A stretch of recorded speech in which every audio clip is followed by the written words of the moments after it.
shot two people. Oh my goodness. See somebody else. Everybody look at this. These are the bullets that were falling by our side, that were dodging bullets.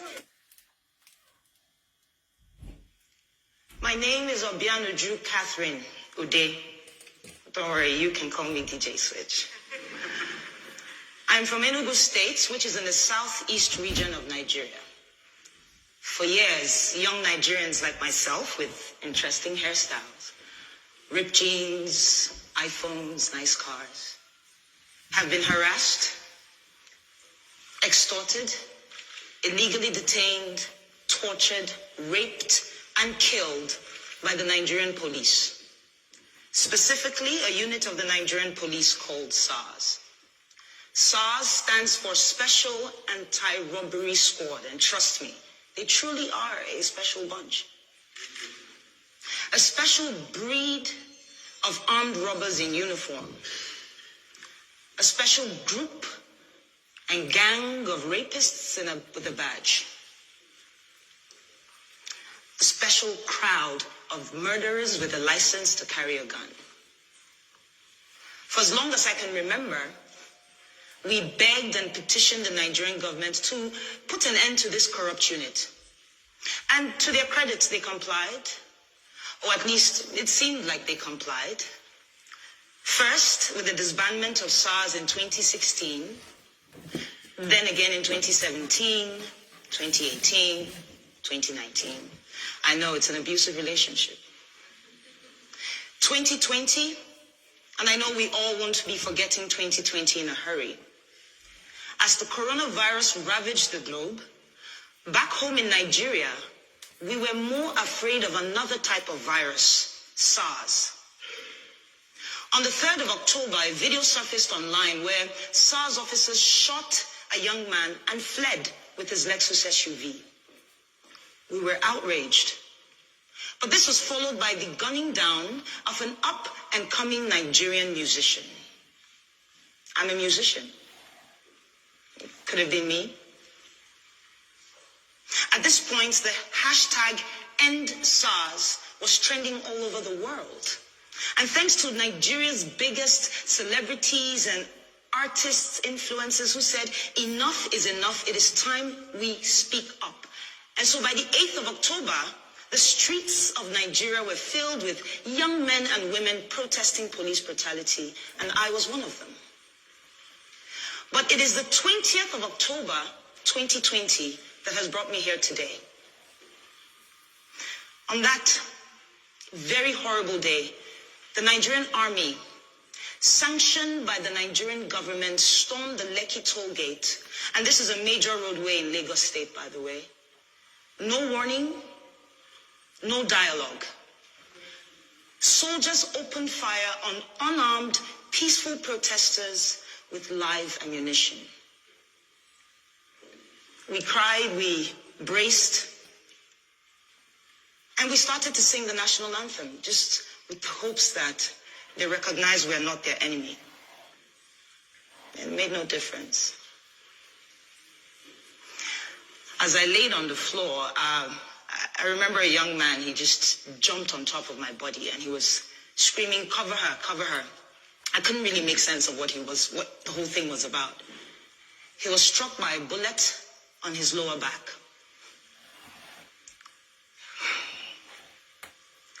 I genuinely believe he saved my life, and I don't even know who he is. I don't even know why I didn't run, to be honest. At that time, I thought it was the end. And so my instinct at the moment was show everybody what's going on. You're going to die here today. And so I pulled out my phone, went to Instagram, started live broadcasting this madness. Viewers on the live helped us call ambulances, but the soldiers refused the ambulance's entry. And so some of us had to turn into instant surgeons in an attempt to remove the bullet from the leg of a protester. Eventually, the shooting stopped, and we observed that some of the soldiers were picking up their shells, I believe in an attempt to hide evidence of this crime. And so we scampered around to pick the shells that we could find in an attempt to have evidence of this crime. And this was while other soldiers were dumping bodies onto their trucks. They left, and we felt a sense of victory, Some can't really explain it. We were happy and angry, relieved but in pain. But unfortunately, after being on Instagram Live for so long, my phone battery died. Because not too long after, another phase of attack was upon us. But this time it was the Nigerian police. And they came in guns blazing as well. And so we ran. We took the injured to a nearby hospital and the others to a church. The church apparently had been on the live and they had offered us refuge. By the next morning, soldiers raided the hospital looking for me. And I owe a great deal of gratitude and thanks to a friend and colleague who had called me earlier and said, put off the location on your phone and leave that hospital as soon as possible. And so it was barely 15 minutes after I left. But it didn't end there. My boss and his wife got threatening phone calls. I couldn't go home to where I lived because we got reports of strange men lurking around my apartment complex. I haven't gone home, actually, since the 20th of October, 2020. Speaking of home, I'm from a large family of 8, 5 boys, 3 girls, with very opposing characters, I tell you. I'm the last, with a sprinkle of last child crazy. But I remember my parents, they worked really hard to provide us with basic things, food, education, healthcare, security, allowances. All while teaching us to love and respect each other's differences. On the other hand, Nigeria is home to over 200 million brothers and sisters with different cultures and tribes and faiths and beliefs.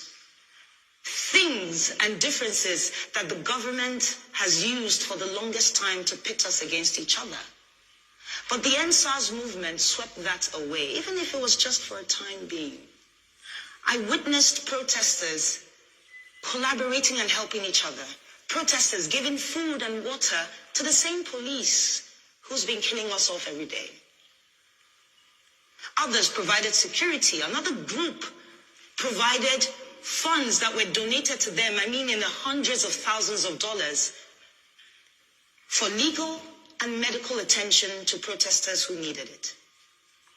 This is the real Nigeria. But the Nigerian government, much like an irresponsible parent, failed to see the opportunity as a learning curve, to listen to the cries of its quote-unquote children. Instead, they chose to deny these events and also moved swiftly to silence us. Starting with the Nigerian Minister of Information, Lai Mohammed. And yes, you heard me right. The Nigerian Minister of Information, our very own spin doctor. Yeah, his first name is Lai.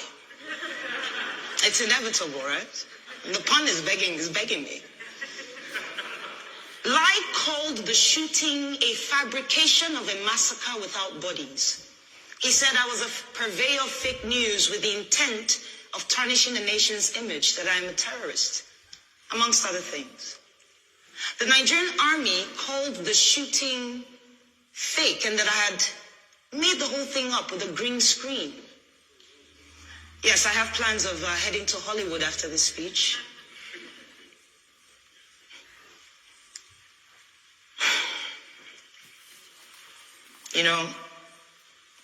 15 people died on the 20th of October, and not a single government official, police, or army personnel has been brought to book. 15, at least, all while singing the national anthem. As an artist and a DJ, I listen to music a lot, all the time. And I'm reminded of the legend, the artist, Fela Anikulapo Kuti. He was known for speaking truth to power with his art. And I'm reminded of his 1977 song titled Zombie. Here, Fela likens the Nigerian military to mindless zombies following idiotic orders. It was relevant then, it is relevant today, and it most likely will be relevant tomorrow, in the future. The same future that they say is in the hands of the leaders of tomorrow. But what we have tomorrow are recycled leaders of today who have failed to provide an enabling environment for young leaders to thrive and contribute.